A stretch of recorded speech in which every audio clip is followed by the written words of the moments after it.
Welcome to the Epcotian Adventure, a podcast where we'll talk about all things Disney, including tips and tricks, festivals and favorites, and the very latest in news and reviews. But we're still old enough to remember when tapestries were made for dreaming and the nations were illuminated. This is episode 5, Disney Splurges that are worth the money. Or, I'll have a cocktail with my fireworks, thank you. So now please remain seated, keeping your hands, arms, feet, and legs inside the podcast as we embark on our Epcotian Adventure.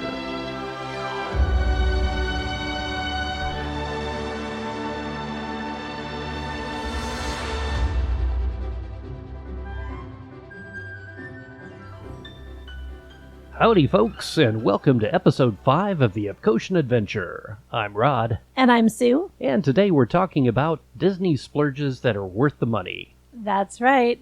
Last week we saved money by doing a budget-friendly trip, so today let's spend that extra money. Cha-ching!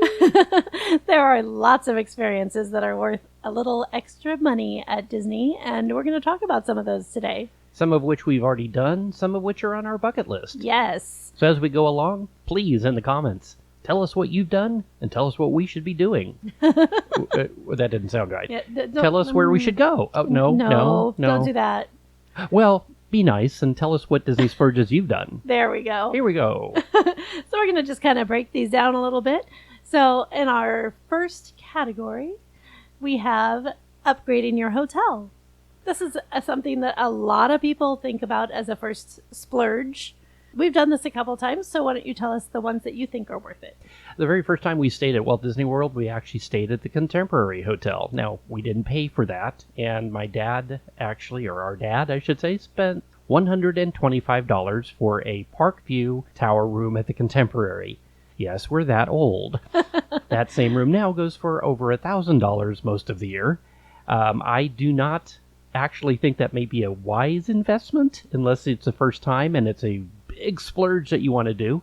But some of the splurges hotel-wise that we have done, we've upgraded to a tower room at the Grand Destino at Coronado and loved it. That was amazing. That was by far my favorite hotel experience, if you take out Contemporary, because that was kind of a unique thing. The rooms themselves were large. The beds were extremely comfortable. We had fireworks views from Epcot and Studios. Yes.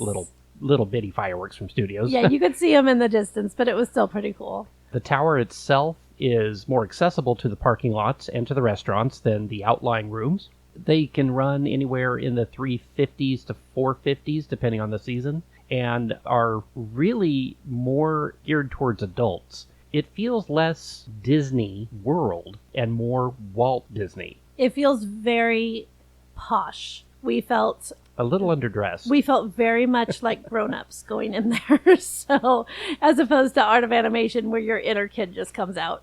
So for us, this was a major upgrade for us because we usually do the value resorts. Coronado is considered a moderate resort. Surprisingly. And it feels like a deluxe resort. It feels very luxurious. Actually, right now, with the way the rooms look at the Contemporary, I would say the rooms at the Coronado actually are a little more posh. I would agree. Than the ones at the Contemporary. And they're more spacious. You also get the upgraded toiletries in the bathroom. Mm-hmm. The shampoos and conditioners are all the higher end. And you also get amazing views. And there are so many great restaurants and lounges at Coronado. Toledo. What's the lounge up top? Dahlia is in there. Yes. There are several that are worth your time. Even if you're not staying there, if you're looking for a good lounge or a great dinner, check out Coronado because it is a really, really nice resort. Another hotel that we've upgraded to in the past was at the Riverside at Porter Lanes. We did the princess rooms. And yes, again, I'm going to say don't judge me. Oh, you can judge him. But it was for me because that was my birthday. It was. And it was, again, it felt a little more luxurious, but very Disney. Because Princess Tiana had a little message for you on the table as you walked in. The beds were, again, very comfortable. But that resort is very large. So unlike the Grand Destino Tower at the Coronado, we had to walk a bit to get to these rooms. But they really did feel worth the upgrade. And the walk is amazing. It's not like you're walking through a bunch of hotel rooms. Like you're walking along the river and you're walking over bridges. And it's a beautiful, beautiful walk to get to your room.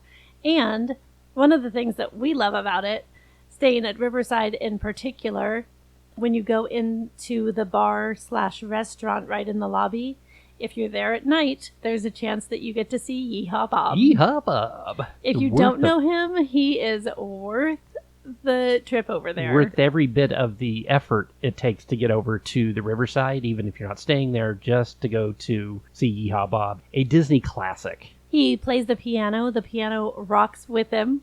He doesn't sit the entire time, I don't think. He's up and moving around while he's playing the piano and singing, and audience sings along. It's audience participation. Very much a audience participation. It's just so much fun. If you're looking for a quiet lounge, don't go when Yeehaw Bob is there. That's for sure. But if you're looking for a really good time, head over to the River Roost Lounge at Riverside.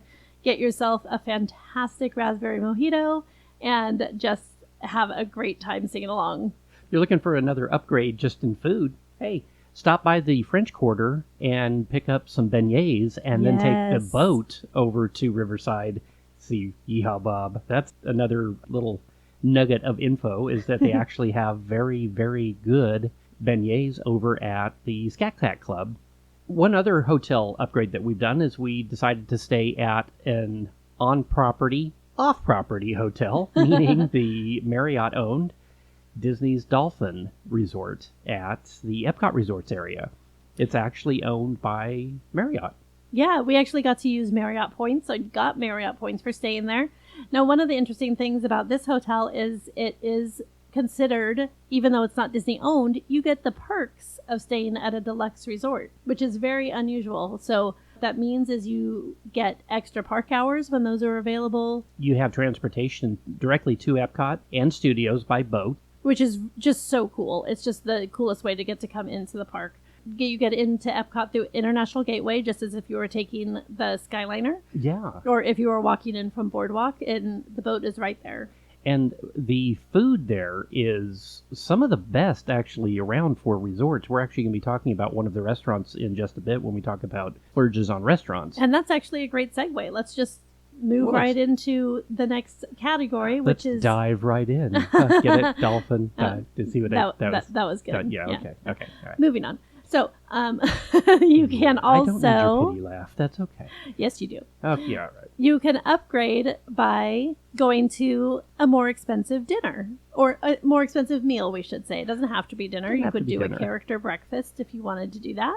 A little note, most of the Disney-owned restaurants since COVID have been serving the lunch and dinner menu the same when we're talking about in-park upscale restaurants. So if you want something that is a little different, going to some of the hotel restaurants may actually offer you some of those upgraded lunch offerings that you may have missed from years past. One good example is at the Dolphin. Yes. Todd English's Blue Zoo. It's actually got some of the best seafood on the Floridian, I can't say coast, but some of the best seafood we found actually in Central Florida. We actually spent our Thanksgiving dinner day at Todd English's Blue Zoo this last year and loved every minute of it. It does feature seafood, but they do have other things on the menu. You don't have to like seafood. So if you are averse to that, you could still find something that's going to be incredible on the menu. The great point. They actually do have a very good steak there. They also have a very good bar, actually some very unique drinks, which most of the bars around Disney do, but these are not the standard Blue Curacao Disney-owned bar drinks. They actually have a very good drink menu and a very friendly staff. That's one thing we did really enjoy about going there was all around, it felt like a very, very upscale restaurant right in the middle of the Epcot resorts. Yeah, you're going to find some of the hotels have some of the best restaurants. Most of the ones that we're going to talk about actually are at the Disney hotels. So the next one that we're going to talk about is also at a resort, and that is over at the Animal Kingdom Lodge, and that is Jico. Jico. We absolutely adore this restaurant. We don't eat there often because it is quite pricey. Yeah. But again, we're talking about splurges and splurges that are worth it. So if you want to spend your money on a good meal, this is definitely one that we can recommend. Now, it does feature some African and Indian flair. So there are some unusual spices and flavor palettes to some of the dishes. But again, if that's not your alley, you don't have to order those things. There are quote-unquote normal things as well, Right. more Americanized dishes. They actually have the largest South African wine list outside of South Africa. And one of the best things that you'll find on the menu is their steak. And that is one of the less adventurous things, but it is high quality. It is absolutely incredible.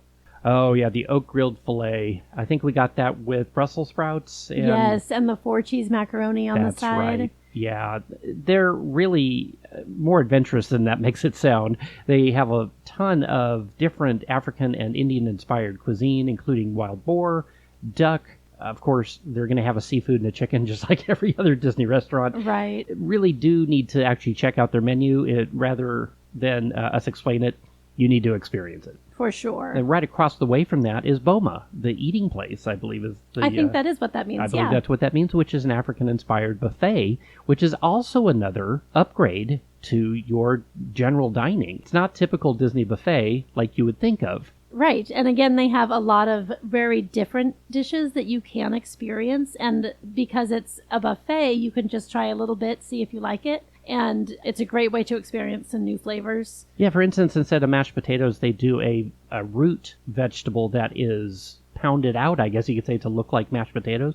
But it has a great earthy taste. For the kids and less adventurous, they do have more Americanized type of things on the buffet as well. For the kids, they've got the chicken strips and the pizza and things like that. They also have other things such as beef and chicken and seafood, like you would see on most of the buffets. But if you have an adventurous palate, Boma is a great place to take it out for a ride. Yes. Or if you're not sure, but you want to have an adventurous palate, it's a great place to try small bits of little adventurous things. Yeah, it's a great place to start. And don't overlook the fact that they also do a fantastic breakfast buffet there. So again, some of those more unusual spices and flavors, but incorporated into more usual breakfast fare. Right. So real quick, just 2 more restaurants that we have found are worth the upgrade. I'm just going to kind of hit on them. Citrico's, which is at the Grand Floridian Hotel, or the G-Flow as we call it. And they are also known for their light, fresh American food. They have swordfish that is to die for. I think it has been replaced on the menu, actually, by a mahi-mahi, which is also extremely good. One of the nice things about that restaurant, though, is the sauces that go with everything you get. Oh, my gosh. The few things that we've tried there, either for brunch or at dinner, have amazing sauces. And again, Grand Floridian, you're going to expect a higher class of general fare. So this is a step above the Grand Floridian Cafe, but not quite Victoria and Albert's, of course. Exactly. So it's a good middle-of-the-road splurge. It doesn't happen to be even all that expensive, really, compared to some of the other restaurants. And it feels very much like an upgrade. And then the last one I want to hit at isn't at a resort. It is at Disney Springs, so a little more accessible. And it is Morimoto's. Morimoto's Asia has an amazing sit-down 2-story restaurant inside this, what looks like an industrial building almost. Also, there's a walk-up outside and a tip for you. There's also a door around one side that has a lounge sign above it. You can get most of the amazing sake drinks and other drinks that they have there in the lounge, and some of the appetizers as well, without having to go and sit in the restaurant. However, if you get the chance, go in and let Iron Chef Morimoto's menu dazzle you. And it will. Their short ribs Oh my gosh. are one of the things that I literally crave when I'm thinking of food. Any type of food. Those short ribs are just craveable. We usually upgrade a meal on our trip, and it's very often Morimoto's. And those short ribs are what keep bringing us back over and over again. And that's just an appetizer. They have a full menu, again, of Asian-inspired dishes. They have duck, again, that we've tried there, which is fantastic. Yes, he has a ramen there that he has actually named after himself because he believes in it that much. It looks amazing. We have not tried that one yet. We had the duck fried rice that was incredible. Their cocktail menu is inspired. It is just beautiful. It's another place that we've also been with our friends John and Emily. Again, shout out to you guys. But Emily, when we were there, had a $50 plus shot of Japanese whiskey, and I got to taste it, and oh, yeah. Again, this is not for the children. It's just not going to be for kids, and it's definitely not for somebody going on a budget.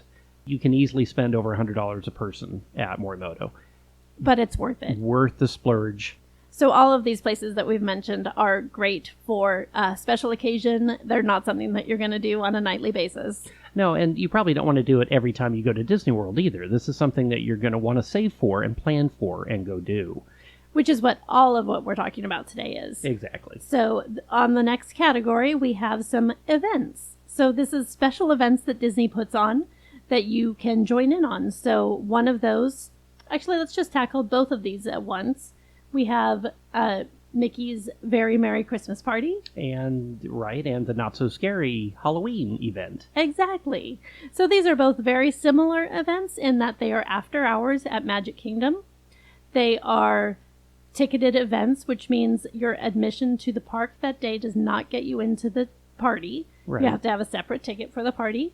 But you're able to actually join the general admission crowd, I guess you could call it, before the party starts. Right. So the party is from 7 to midnight, but your ticket will get you in at 4 p.m. So you could spend the day doing Disney Springs or lounging at your hotel by the pool, and then at 4 o'clock go start enjoying the park, and 7 o'clock everyone else leaves. You get the park to just those party goers. You can ride the rides with hardly any line. You get to meet very exclusive characters. And usually they have free food. Sorry, I didn't mean to jump on you there, but the food, this is one of my favorite things. They hand out cookies and hot chocolate. And Halloween candy if and it's Halloween. Exactly. And you can actually take your kids trick-or-treating there in a very safe environment. Yes, and each of those events has their very own parade that is for that holiday, and they are so cool. And neither one of us... Oh, fireworks. sorry, go ahead. I was going to say their own fireworks, too. Yes. And neither one of us are Halloween people, but Not So Scary is a whole separate animal. I love Christmas. It's my favorite. I will take the Halloween party over the Christmas party every time. It is just something special. Speaking of Christmas, another upgrade you can do at Epcot is the dinner packages for the different shows that they do during the festivals. One of the ones we've done, and our favorite one, is the dinner festival package that goes with the candlelight processional. We actually chose Coral Reef, and it was moderately priced. You can actually start at the Smokehouse Barbecue there at American Adventure for around $35 to $40 upgrade legal, or all the way up to Le Cellier for over $95 was the last time I checked. Again, these prices we're mentioning today will be variable. Of course, they're going to change based on the season, the date, and Disney changing their prices. That never happens, though, really? No, never. Yeah. So what that gets you is dinner at the restaurant that you're choosing, and then it gets you a guaranteed seat for Candlelight Processional. And if you've been there, you know that it fills up very, very quickly. It's a very popular event, so having a guaranteed good seat goes a long way. Plus, you're going to eat dinner anyway, so it's hardly even an upgrade at all. It just guarantees you a seat. All of the other festivals also have the similar package. The Eat to the Beat concert series during the Food and Wine Festival, the Broadway series during the Festival of the Arts. So look on the schedule for the park and see what concerts are going on. And if there's somebody you really like that you want to get a guaranteed seat for, it's worth the splurge to get the dining package for it as well. Absolutely. That's a really, really good tip. And the last event that we're going to talk about is the After Hours.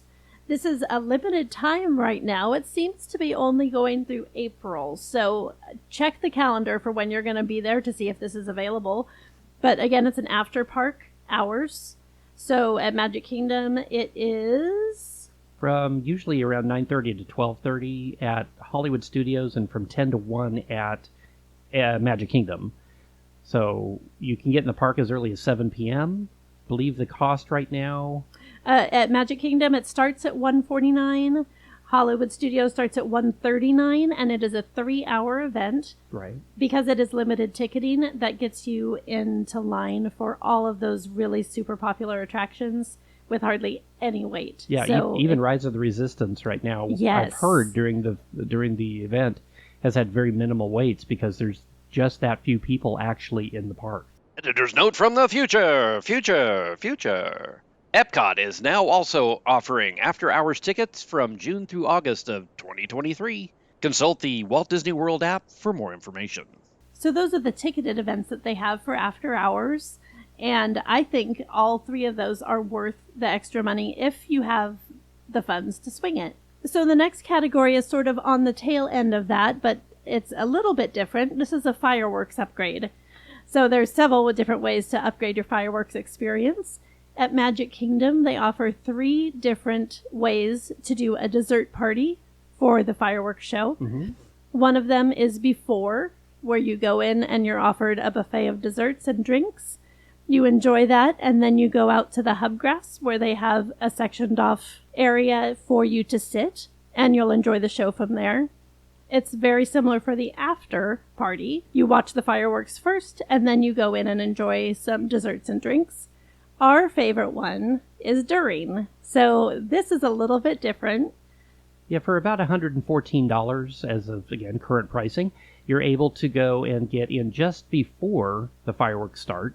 You have an entire buffet of different alcoholic and non-alcoholic beverages, cheese plates, desserts, candies, specialty drinks. They have an entire just dessert buffet that you're able to go back to over and over and over again because you're there before, during, and up to about 30 minutes after the fireworks.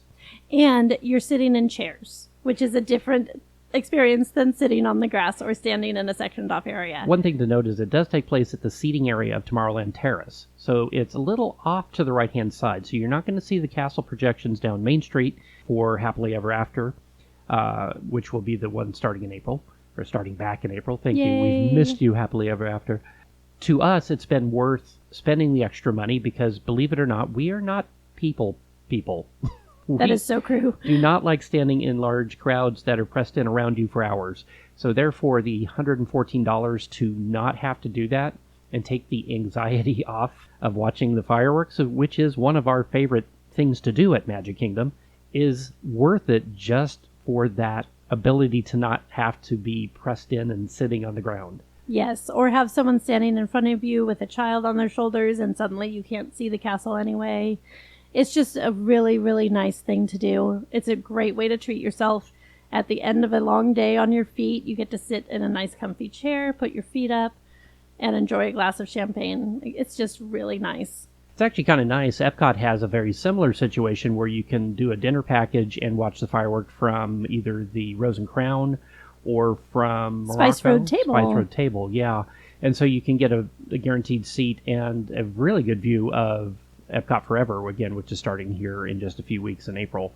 If you don't want to spend any money to get in the parks, you can actually still see the fireworks as an upgrade from the ferry boats. The Fairy Tale Firework Cruise for about $85 gives you a 90-minute cruise out onto the lake in front of the Magic Kingdom, where you have a fantastic view of the castle straight on. You're not going to see the projections, but you'll see all of the fireworks, along with the music being right there on the boat. And that also has desserts and drinks also on the boat for you. It does. That one's very kid-friendly, too. If you have kids that have sensory issues, this is also a good way for them to see the fireworks without having to be up close with the loud noises. Exactly. And again, if you don't want to do a park ticket, check out some of the hotels because you can see the fireworks from California Grill at the Contemporary or from the beach at the Polynesian. And they also pipe in the music, so you can hear the music and see the fireworks. I will mention this. At the Polynesian, the beach access is limited during peak season to people that are actually staying at the hotel. But off-season, most of the time, you can still get down onto the beach. And as we have learned, you don't want to go during peak season anyway. Yeah, that's exactly right. So the next category we're going to touch on is going to be tours. And that one is going to be available at each of the parks. And actually, some of the resorts, too, have some behind-the-scenes things you can do. Surprisingly, one of the tours we're going to talk about is actually over at the Wilderness Campground. Yeah, so we're just going to start at the very top of our list. This is one that we actually have experienced, and we still talk about it all the time. It was absolutely incredible. And that one is the Wild Africa Trek, and that is at Disney's Animal Kingdom. Yeah, for $199, you get harnessed up and walk through the park in a little parade, which is a little embarrassing. Especially if you have a dress on. Don't ask me how I know that. Anyway, no, they do recommend that you wear pants for... and closed-toed shoes. Yes. And there's all kinds of things that you'll have to look up before you do it. It is limited in weight range and age range. Check that out before you book the event. But you get to go into the back areas behind the scenes at Animal Kingdom. you do get to walk backstage and see the hippos up close, actually from a perch just above them while they do some feeding. It's so cool. And it's not their normal feeding. It's a snack for them. So they get to come over voluntarily Right. and eat entire heads of lettuce. It's really cool. And then you go across a couple of bridges and you end up above the crocodiles, which is a little more intimidating. But A lot more intimidating. Yeah. Anyway, after a while, they put you into a private vehicle, and you and your closest friends get to drive around the savannah and get a private tour of the savannah. And then you end up at a small little eating place. They do call it a boma. A boma. And they hand you what they consider a snack. It's a full-on lunch. It's a full lunch, yeah. There's roll-ups in there and meats and cheeses. There were all kinds of just little bites of stuff. There was red pepper hummus that was incredible. Oh, my heavens. I still dream about that hummus. Oh, it was so amazing. good. And the fruit salad was deceptively simple. It looked very simple, but it had some sort of a minty glaze on some it. kind of, yeah, it was, it was so some kind good. of spicing on it, too, that just made it craveable. Plus, Anyway, you get pog juice, which, if you're unfamiliar, is pineapple, orange, and guava, and it is delicious. And you get to eat it while you're out there on the savannah, so you can see the giraffes in the distance. We had one of the Thompson's gazelles come right up the hill to us. Nobody calls them Thompson's gazelles. They're called Tommies. Oh, that's how old we are, too. We still remember the old spiel. I love that. But it was truly amazing. And off to the other side, you see the flamingos that are all out there. It was just incredible.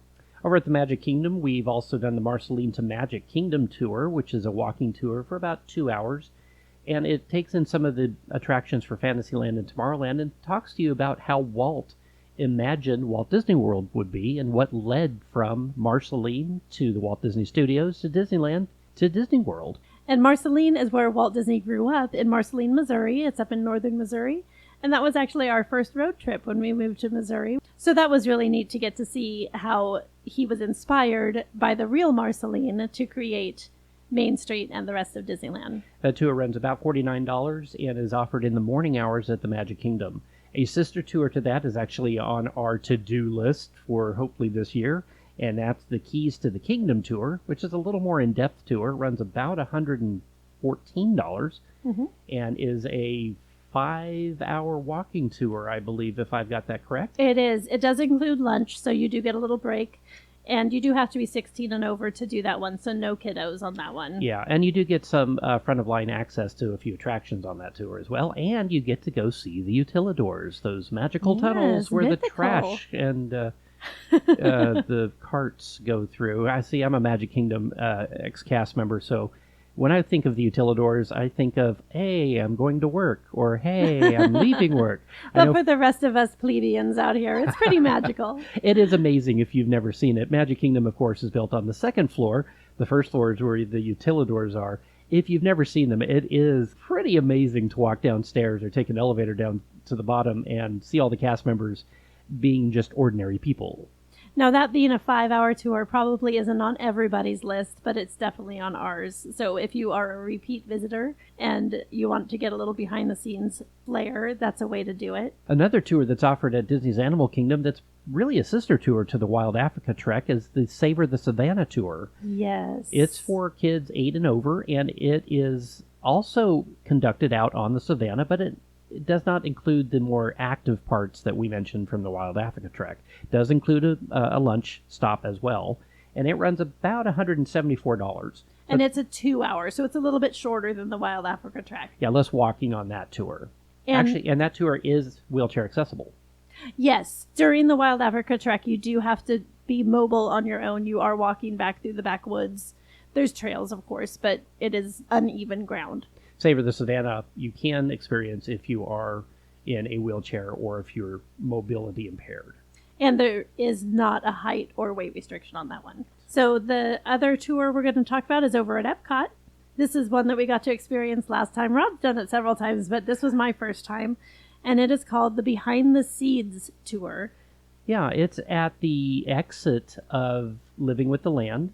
And it actually is a tour that runs about $35. It's an hour-long walking tour of the 4 greenhouses and the aquaculture area. And they go through and explain more in depth on how the USDA and NASA and Disney have been putting together these experiments over the years, and how they've been doing the different crop harvesting and experimentation that they've been doing over the years that you hear a little bit about on the ride, but a lot more in depth. We actually had a cucumber that they had grown in there and had just picked that morning and sliced it into thin pieces and gave it to us. Now, it sounds simple, but it's ruined me for all other cucumbers. It was so good. It was the freshest thing I've ever had. It was just incredible. This is not a tour that you probably want to take the kiddos on because it's not high energy. It is very informative, and if you are interested in farming at all or just in the attraction even, it is a great tour to take. It runs, like I said, about an hour, and it does leave during the peak seasons about every 15 to 30 minutes. Otherwise, it runs about every hour during the off-season. And it's very affordable. It's only $35, so this is a really nice upgrade to do, and it's a really fun experience. We just had a great time doing it. I actually would love to do it again and see how things have progressed since the last time we did it. So it's one that is repeatable as well. And the last tour we're going to mention is one that's on our to-do list as well, and that is the Segway Tour at the Disney's Wilderness Campground. Yeah. It's called the Wilderness Backtrail Adventure, and you actually go on the back trails in a Segway. Yeah, it runs for about 2 hours. About 15 to 20 minutes of that is getting to know your Segway. And what's the cost on that one, Sue? That one's about $90 currently. Again, check prices when you go to do it. And you do have to be 16 or over to do that one. And there is a weight range. There's a minimum and a maximum on this one. You have to be between 100 and 250. Just because that's how Segways work. So this one just looks like so much fun to just go out there and zoom through the woods and hear about the trails and everything that Wilderness Campground has to offer. Yeah, these are on the, if you know your Segways, these are on the X2, which is with the big knobby tires, so they're made for off-road. They give you helmets and all that, and they do let you practice before you go. Thank I've actually goodness. seen them getting ready for this tour. We just haven't taken it yet. It just sounds like so much fun. Oh, and you know what? I'm going to throw in another one that is a good upgrade. And this is something that Sue got to do when we were there in '83. And this is the horseback riding tour that you can do at the Wilderness Campground as well. I actually didn't do this, but what's it called? Tri-Circle D. Tri-Circle D. Mm-hmm. So at the Tri-Circle D Ranch, which is right there at Wilderness, that runs currently about $55. I think when Mom and I did it, it was like probably $15. Yeah. But it is currently about $55. You go out for about 45 minutes, and that does include a little bit of instruction. You're not going to be galloping through the woods or anything. It's a very slow-moving trail, but it is a lot of fun, and you do have to be 9 or over to do that one. And then the very last thing we're going to talk about is that there are some classes that you can do for enrichment. Yeah, it used to be you could go to the Disney Institute and take all kinds of classes with yoga and art. Nowadays, the classes are park-related. And they're alcohol. And they're alcohol-related. That's the two my that we're favorite going to part. talk about anyway. There's one over at the Coronado Hotel. Yeah, that's the one at the Three Bridges Yes. restaurant right there in the center of the lake behind the Grand Destino Tower. Exactly. So you just go out there and they have one. You have to be 21 plus, of course. It's $59 for a 90-minute experience. They teach you about the history of sangria. You get a sangria flight, and you get to create your own. So it just sounds like so much fun. That is absolutely a way I would love to spend 90 minutes of my day. Oh, you betcha. And then there's a similar experience over at Epcot, and that's at La Cava del Tequila in the Mexico Pavilion. Mm-hmm. Just inside on the right-hand side of the pavilion. You can't miss it. It has a line longer than the Plant Donald attraction most of the day. True. And the class is called La Cava Experience. You get to hear about the history of tequila. They go into the history of tequila and how it's made from agave, and then offer it up as a flight as well of different tequila drinks and Yes. just the raw product. And they pair it with different things which bring out the flavors in the different tequilas. It's supposed to be super interesting, very informative, and very fun. This one's a little pricier because there are some that are exclusive to this experience. You cannot get those tequilas anywhere else. So it's $150. Yes, but it includes chips and guacamole. That is true. So it's all totally worth it. Absolutely. Yeah. Oh, yeah. And it's, again, a 90-minute experience. So those are ones that we have not done but would love to do. Rod, what is your very favorite upgrade on all of these that we've talked about? My favorite upgrade is, I believe, the Magic Kingdom dessert party. Simply because I love watching the Disney fireworks. They are something that I've done since I was a kid at Disneyland, and then when I was a lead in attractions at Disneyland, I got to be a Phantasmic guest control lead and then also work the parade routes. And so I got to see the fireworks all the time out there, and being able to sit at Tomorrowland Terrace with a nice alcoholic beverage, which is weird for Magic Kingdom still after all these years. Yes. And dessert, and watch the fireworks without 1,000 or 10,000 people around me is still, at my age, magical.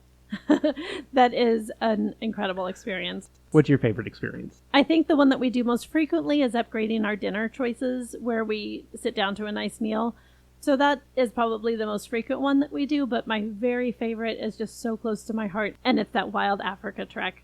It just lives in my heart. We were watching a video about it the other day, and it actually brought tears to my eyes. The memories of getting to hang out with those animals and seeing literally behind the hang scenes. out. Yeah, and those If harnesses. you trip on that bridge, you're literally hanging out. Which I did not. I made it across successfully. Thank you very much.